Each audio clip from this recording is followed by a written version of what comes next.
Baiklah, pertama-tama terima kasih untuk guru bidang studi yang telah memberikan kami kesempatan untuk melakukan presentasi mengenai materi kami yang seputaran tentang atom. Nah, di dalam materi kami terdapat dua materi, submateri, yaitu yang pertama inti atom dan yang satunya adalah struktur dari atom. Baiklah, saat ini kita masuk pada materi teori atom.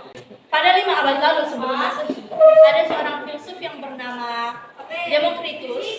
Ia yakin dan percaya serta membuktikan bahwa di dunia ini ada materi atau zat yang tidak dapat dibagi lagi atau partikel yang tidak dapat dibagi lagi, dan kemudian dinamakan atomos, yang artinya dalam bahasa Yunani yaitu tidak dapat dibagi lagi. Sampai saat ini tidak ada satupun alat yang dapat melihat atau menggambarkan secara terperinci gambaran satu atom tersebut. Itulah sebabnya banyak ilmuwan yang melakukan penelitian mengenai model-model atom. Mereka pun mulai mengemukakan teori mengenai atom berdasarkan sifat-sifat yang muncul pada atom tersebut. Nah, saat ini kita akan membahas mengenai teori-teori atom yang berkembang sampai saat ini. Dan di sini ada teman-teman saya yang akan menjelaskan mengenai teori-teori atom tersebut. Pertama, kita akan membahas mengenai model atom Dalton. Model atom seperti bola puzzle, tanpa muatan atau netral. Mengenai adanya perkembangan teori atom di dunia, dalam teorinya, John Dalton mengatakan bahwa atom adalah zat yang sudah tidak dapat dibagi atau diuraikan menjadi zat-zat yang lebih kecil. Teori atom ini merupakan teori yang paling tertua. Konsep teori atom Dalton dikembangkan Dalton, yaitu digambarkan dengan model atom sebagai bola puzzle. Dasar hal ini pada anggapan berikut. Yang pertama, setiap benda ada di dunia terbentuk atau tersusun dari atom. Yang kedua, atom tidak dapat dibagi menjadi bagian yang lain. Yang ketiga, atom tidak dapat diciptakan atau dihancurkan. Atom-atom dari unsur tertentu memiliki identik dalam ukuran massa dan sifatnya. Teori atom ia menjelaskan bagaimana atom dapat menghantarkan arus listrik. Kekurangan dari model atom Dalton yang pertama adalah atom bukanlah penyusun partikel terkecil yang tidak dapat dibagi-bagi, karena di dalam atom masih ada proton, neutron, dan elektron. Dan yang kedua, tidak dapat menjelaskan tentang inti atom. Yang ketiga, teorinya masih sangat sederhana, belum bisa menjelaskan tentang tingkat-tingkat energi di dalam atom, lintasan stasioner di dalam atom, dan penyerapan atau pemecahan stasioner energi masing-masing atom. Dan yang keempat, adanya kesalahan bahwa inti atom adalah identik. Padahal inti atom yang sama pun memiliki massa yang berbeda. Dan yang kelima, tidak dapat menerangkan suatu larutan yang dapat menghantarkan listrik. Nah, sekarang kita datang pada model atom J. Thomson. Thomson memulai penelitiannya tentang atom yaitu pada tahun 1900. Nah, menurut Thomson, atom itu adalah bola puzzle yang bermuatan positif, di mana di dalamnya terkelilingi oleh elektron-elektron yang bermuatan negatif. Nah, pada akhirnya, pada penemuan J. Thomson ini, akhirnya ia menemukan satu partikel yang menyusun atom, ialah elektron. Nah, Thomson menemukan elektron melalui percobaan sinar katoda yang menemukan muatan bermassa, di mana dalam hal ini muatan itu berarti elektron yang bernilai 1,7588 kali 10 pangkat 11 kolom per kilogram. Dan kalau dalam bentuk gram menjadi 1,76 kali 10 pangkat 8. Kemudian diperkuat dengan percobaan tetes minyak milikan, ia menemukan nilai elektron yang pasti. Dia menemukan nilainya 1,6029192 kali 16 pangkat min 19 kolom. Atau bisa kita bulatkan menjadi 1,622 kali 10 pangkat min 19 kolom. Kemudian bagaimana caranya kita menemukan satu massa elektron, yaitu dengan cara muatan per muatan per gram. Jadi 1,622 kali 10 pangkat min 19 C dalam hal ini adalah jumlah dari muatan elektron tetap dari hasil percobaan tetes minyak milikan dibagi dengan 1,76 kali 10 pangkat 8 kolom per gram. Nah, dalam hal ini adalah hasil dari percobaan sinar katoda milik Thomson. Jadi kita bisa jumlahkan, ia mendapatkan hasil 0,910 kali 10 pangkat min 27 gram, atau bisa kita bulatkan menjadi 9,10 kali 10 pangkat min 28 gram. Tapi sayangnya dari percobaan model atom Thomson ini banyak tidak diterima oleh para fisikiawan. Dikarenakan model ini tidak dapat menjelaskan bagaimana suatu partikel positif dapat menyelimuti partikel negatif tanpa terjadi penetralan muatan. Ini saya akan menjelaskan tentang model atom Niels Bohr. Niels Henrik David Bohr adalah seorang ahli fisika yang lahir pada tanggal 7 Oktober 1885 dan meninggal pada tanggal 18 November 1962. Niels Bohr merupakan ahli fisika yang terdorong untuk memperbaiki kelemahan dari model atom Rutherford. Dalam percobaannya pada tahun 1913 yang membahas tentang spektrum atom hidrogen, berhasil menjelaskan bagaimana elektron-elektron berada di sekitar inti atom. Niels Bohr memiliki intuisi bahwa sama halnya seperti spektrum radiasi benda hitam yang tidak bisa dijelaskan oleh fisika klasik, begitupun dengan atom. Itulah sebabnya Rutherford gagal dalam menjelaskan tentang kestabilan atom dan struktur garis hidrogen. Ini adalah model atom dari Niels Bohr. Dari percobaannya, Niels Bohr memiliki 3 anggapan. Yang pertama, bahwa di dalam atom terdapat inti atom yang memiliki neutron dan proton dan dikelilingi oleh elektron yang bermuatan negatif yang berada di lintasan suatu orbit atau kulit. Kemudian elektron dapat berpindah dari orbit satu ke orbit lainnya dengan memancarkan atau menyerap energi. Yang pertama, jika elektron ingin berpindah dari lintasan terendah berpindah ke lintasan tertinggi, maka elektron tersebut akan menyerap energi. Begitu pula sebaliknya, jika elektron ingin berpindah dari lintasan tertinggi hingga lintasan terendah, maka elektron akan melepaskan energi. Selama elektron berada dalam lintasan yang stasioner, maka energi akan tetap, sehingga tidak ada energi yang dipancarkan atau diserap.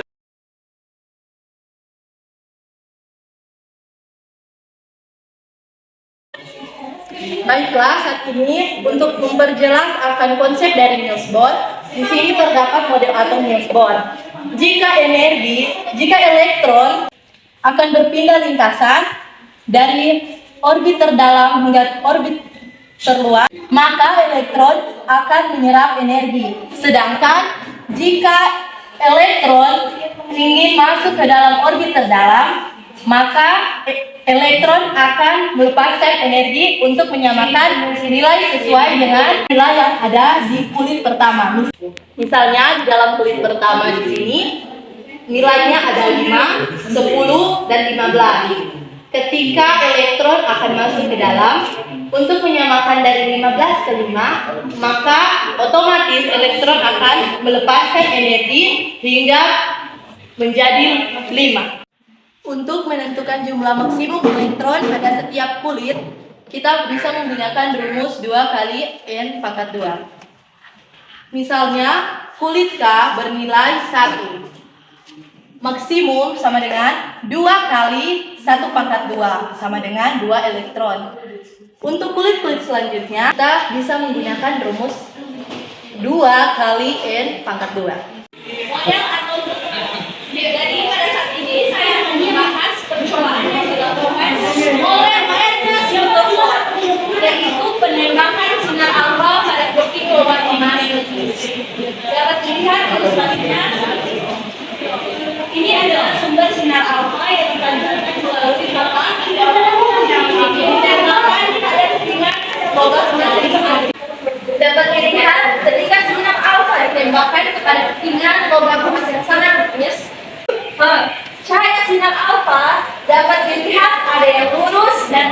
yang dibelokkan, ada juga yang berkantung. Bila lintasan sinar alfa diperbesar, gambarnya seperti ini. Ada yang lurus, ada yang terbelokkan, dan ada juga yang dipantulkan kembali. Mengapa dia lurus? Karena dia melewati ruang hampa pada atom. Seperti ini. Ini inti atom, dan dia melewati ruang hampa pada atom. Mengapa dia dibelokkan? Karena dia mengalami gaya penolakan inversi. Jadi dia di sini ada gaya penolakan inversi, makanya dia dibelokkan. Mengapa dia terkandung? Nah, karena diketahui inti atom itu adalah positif dan sangat masif. Jadi ketika dia menuju atom, dia dipantulkan kembali. Baiklah, saat ini saya akan menjelaskan mengenai model atom dari Rutherford. Di sini dapat dilihat model atom dari Rutherford, di mana elektron mengelilingi inti atom dengan lintasan tertentu dan tidak sembarangan. Saat ini saya akan menjelaskan mengenai konsep dari model atom Rutherford. Nah, yang pertama, yang atom itu terdiri dari inti atom yang sangat kecil dan bermuatan positif. Nah, yang kedua adalah hampir seluruh massa atom berpusat pada intinya. Dan yang ketiga, elektron mengelilingi inti atom dengan jarak dari inti ke elektron yang sangat jauh atau relatif jauh, serta dengan orbit yang tertentu. Dan konsep yang keempat, yang Rutherford katakan bahwa jumlah elektron sama dengan jumlah muatan positif pada inti atom. Itulah sebabnya mengapa atom tersebut bermuatan netral, karena muatan positif dan muatan negatif saling meniadakan antar muatan. Dan konsep yang kelima dikatakan bahwa karena elektron bermuatan negatif dan inti atom bermuatan positif, maka elektron dan inti atom saling tarik menarik yang disebut juga sebagai gaya Coulomb. Nah, gaya Coulomb ini mengakibatkan adanya gaya sentripetal antara inti atom dan elektron, di mana elektron akan selalu mengelilingi inti atom agar tidak terjatuh ke dalam inti. Karena gaya sentripetal terjadi karena adanya gaya Coulomb atau gaya tarik menarik antara inti dan elektron, maka dapat dikatakan bahwa gaya sentripetal sama dengan gaya Coulomb. Dengan kata lain, gaya sentripetal dibutuhkan untuk mengimbangi gaya Coulomb agar elektron tidak jatuh ke intinya. Analoginya seperti bumi yang selalu mengelilingi matahari agar tidak tertarik oleh gaya gravitasi matahari. Dalam konsep yang diberikan oleh Rutherford, masih terdapat kekurangan yang menjadi tanda tanya oleh para ahli pada saat itu. Banyak ahli yang bertanya-tanya, mengapa elektron yang bermuatan negatif itu tidak jatuh ke inti atom yang bermuatan positif. Padahal jika kita berpikir, elektron itu memiliki muatan yang negatif, sedangkan inti atom memiliki muatan positif. Maka otomatis keduanya akan saling tarik menarik. Dalam pertanyaan itu pun, Rutherford menjelaskan alasan mengapa hal itu terjadi. Dia berkata karena gaya tarik menarik antara elektron dan inti dilawan oleh gaya sentripetal yang dihasilkan oleh atom tersebut. Namun jawaban yang diberikan oleh Rutherford terhadap pertanyaan yang ada masih belum memuaskan, karena jawaban tersebut bertentangan dengan teori Maxwell, di mana ketika ada partikel bermuatan bergerak, maka partikel itu akan memancarkan radiasi atau dengan kata lain akan mengeluarkan energi. Otomatis, jika elektron mengeluarkan energi, maka gaya sentripetalnya pun akan berkurang. Karena gaya sentripetalnya berkurang, maka elektron tersebut pun lama-kelamaan akan tertarik ke inti. Namun kenyataannya tidak seperti itu, di mana elektron tetap mengitari atau mengelilingi inti atom dan tidak tertarik ke inti. Itulah sebabnya masih ada banyak pertanyaan pada saat itu yang belum dijawab oleh Rutherford secara terperinci dan dengan jelas. Salah satunya adalah hal ini. Baik, kita masuk ke penyusunan inti atom. Apakah inti atom hanya terdiri atas proton? Tidak. Atom terdiri atas inti atom dan kulit atom. Di dalam inti atom terdapat dua partikel yaitu proton dan neutron, sedangkan di dalam kulit atom terdapat nukleon. Proton adalah partikel bermuatan positif yang menyusun inti atom, sedangkan neutron partikel bermuatan netral. Yang dilakukan oleh Rutherford, ia mendapati sebuah keganjalan mengenai perbandingan massa atom helium dengan massa atom hidrogen, yaitu 4:1, di mana helium mempunyai 2 proton dan hidrogen mempunyai 1 proton. Seharusnya itu helium dan proton memiliki perbandingan massa yaitu 1:2 sesuai dengan jumlah protonnya. Mungkin muncul beberapa pertanyaan, salah satunya mengenai mengapa massa dari elektron itu tidak dihitung dalam massa atom. Itu dikarenakan massa elektron dibandingkan massa proton itu sangat jauh berbeda, atau massa elektron lebih kecil dibandingkan dengan massa proton. Itulah sebabnya massa suatu atom itu dihitung dari jumlah protonnya. Jika suatu atom memiliki jumlah proton 2, maka massanya adalah 2, mengikuti jumlah proton yang ada. Oleh karena keganjalan yang dialami oleh Rutherford pada penelitiannya, ia dan timnya pun percaya bahwa dalam suatu atom itu terdapat beberapa partikel yang belum diketahui selain dengan partikel proton. Pada tahun 1932, James Chadwick melakukan penelitian yang meneruskan penelitian dari Rutherford. Ia menemukan suatu partikel yang bermuatan netral dan kemudian dinamakan dengan partikel neutron. Dalam penelitiannya, James Chadwick menemukan satu partikel proton pada atom hidrogen dan 2 partikel proton pada atom helium ditambah dengan 2 partikel neutron pada atom helium. Nah, hal ini sesuai dengan penelitian yang dilakukan oleh Rutherford, di mana perbandingan dari kedua atom tersebut yaitu helium dan hidrogen memiliki perbandingan 1:4. Selanjutnya kita masuk ke permasalahan simbol. Jadi sama dengan yang orang belajar di kimia, jika ada atom unsur, dia disimbolkan berupa huruf X. Kemudian kalau di sebelah kiri dia disimbolkan dengan A, yang disebut nomor massa. Kemudian di kiri bawah disebut dengan nomor atom yang biasanya disimbolkan dengan Z. Di sebelah kiri atas disimbolkan dengan A, biasanya disebut nomor massa. Kalau di fisika juga bisa disebut dengan jumlah nukleon. Dan di kiri bawah disebut sebagai nomor atom. Di standar kimia juga seperti itu. Selanjutnya bagaimana inti atom dapat dituliskan? Nanti dijelaskan oleh teman kita. Jadi keterangannya seperti ini. Z sama dengan nama unsur, A sama dengan nomor massa atau jumlah proton ditambah dengan jumlah elektron, dan Z sama dengan nomor atom atau jumlah proton sama dengan jumlah elektron apabila unsurnya stabil. Contohnya di sini ada atom yang dilambangkan dengan Z dan memiliki nomor atom sebesar 20. Karena atom ini bersifat netral dan tidak memiliki muatan, namanya jumlah protonnya sama dengan jumlah elektron. Jadi dapat ditulis P sama dengan 20 dan juga E sama dengan 20. Dan contoh kedua, ada atom yang bermuatan 2- dan memiliki nomor atom sebesar 20, di mana jumlah proton dan jumlah elektronnya tidak sama dikarenakan unsur atau atom ini memiliki muatan, di mana muatannya itu adalah 2-. Seperti yang kita ketahui, jika suatu atom memiliki muatan min, maka atom tersebut sama dengan menerima elektron untuk mencapai kestabilan.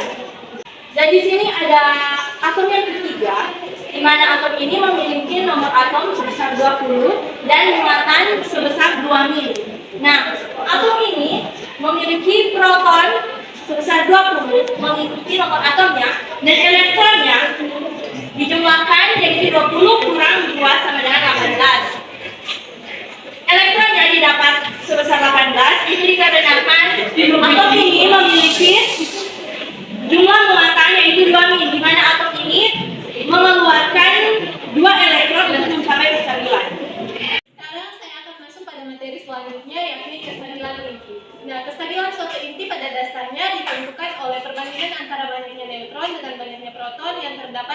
inti atom. Nah, pada umumnya kalau n% sama dengan 1, maka unsur tersebut ada stabil. Sekarang di sini sudah ada tabel untuk menentukan kestabilan dan tidak stabilnya suatu itu. Nah, jenis inti itu ada dua, yakni inti ringan dan inti berat. Untuk inti ringan, Z atau nomor atom kurang dari 20. Untuk inti berat, syarat stabilnya adalah n per Z lebih dari sama dengan 1, kurang dari sama dengan 1,5. Dan untuk syarat inti tidak stabil adalah n per Z kurang dari 1 atau n per Z kurang lebih dari 1,5. Di sini sudah ada tabel untuk menentukan apakah inti ini adalah inti stabil atau inti tidak stabil.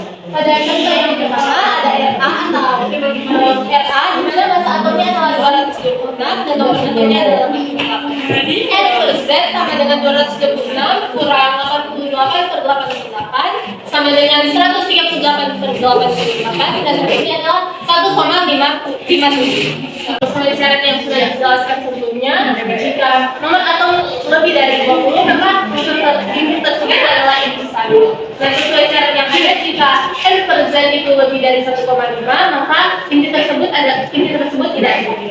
Pada contoh yang kedua ada F, di mana massa atomnya adalah 18 dan nomor atomnya adalah 9.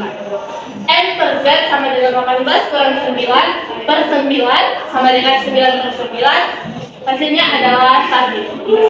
N per Z itu sama dengan 1, maka inti tersebut adalah stabil. Ketiga ada D, di mana massa atomnya adalah 14 dan nomor atomnya adalah 6.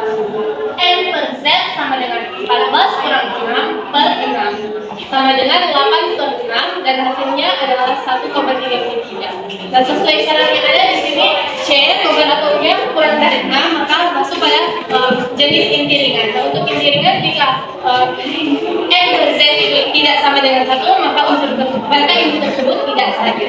Sekarang yang contoh yang terakhir ada Hg atau dengan massa atom 200 dan nomor atom 80. N per Z sama dengan 200 kurang 80 per 80 sama dengan 120 per 80 dan hasilnya adalah 1,5. Nah, syaratnya di sini nomor atomnya lebih dari 20, jadi masuk pada 20. Dan untuk yang berat, syarat stabilnya adalah jika 10% kurang dari sama dengan 1 maka hasilnya adalah 4. Selanjutnya kita akan mempelajari tentang defek massa dan energi ikat inti. Defek massa dan energi ikat inti memiliki hubungan atau keterikatan yang akan dijelaskan oleh teman saya. Materi selanjutnya adalah defek massa. Tapi saya akan menjelaskan sedikit tentang inti atom. Inti atom tersusun atas proton dan neutron. Tetapi jumlah massa proton dan massa neutron memiliki massa gabungan atau disebut massa nukleon. Memiliki massa inti yang selalu lebih kecil dari massa nukleon atau massa gabungan proton tambah neutron. Dan sedangkan defek massa itu sendiri adalah selisih gabungan antara massa nukleon atau pembentuk inti.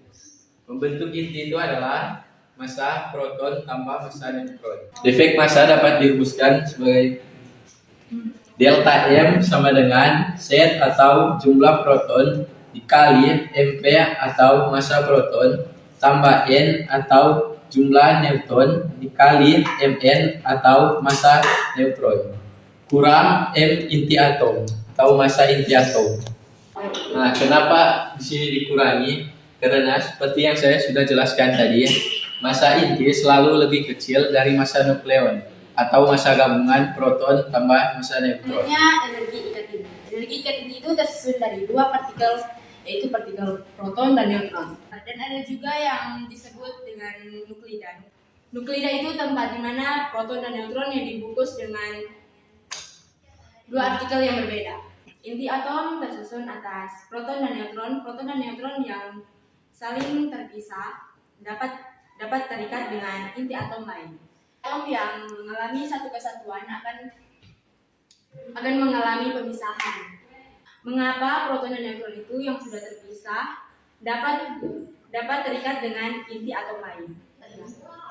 Itu karena inti atom. Intinya inti atom ini mengalami pemisahan agar inti atom mencapai suatu kestabilan. Pemisahan yang terjadi pada inti atom Pada inti atom sudah pasti membutuhkan energi lainnya. Energi lainnya tidak terjadi dengan sendirinya. Energi yang kita butuhkan inilah adalah energi ikatan inti.